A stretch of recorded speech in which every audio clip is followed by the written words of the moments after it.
يوم الاثنين 7 يوليو حصل حريق كبير جدا في سنتر رمسيس الرئيسي وسط القاهرة، واللي بيعتبر من أهم مباني الاتصالات في مصر.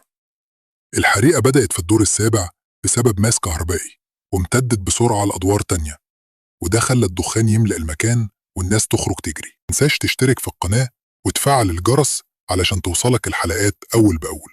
نكمل. للأسف الحادث ده أدى لوفاة 4 موظفين شباب من شركة الاتصالات. ربنا يرحمهم ويغفر لهم ويصبر أهليهم يا رب. الحماية المدنية قدرت تسيطر على الحريق بعد ساعات من الجهد، والمبنى حاليا تحت المعاينة عشان يتأكدوا من سلامته.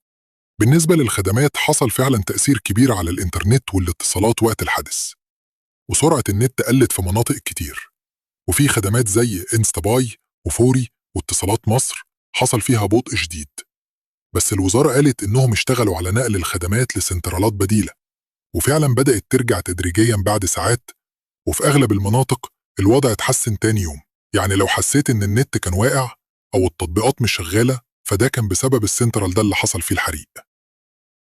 ورغم إن الحريق كان كبير والخسائر كانت مؤلمة، بس الدولة شغالة على التحقيقات والرجوع الكامل للخدمة. ربنا يحفظ مصر ويحمي ولادها.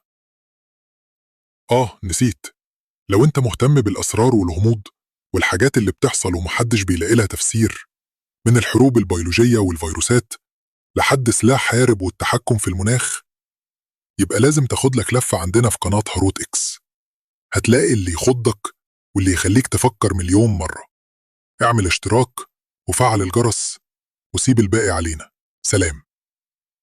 معقولة لحد دلوقتي لسه ما عملتوش اشتراك في قناة هاروت إكس؟ يلا اشتركوا حالا واعملوا كومنت.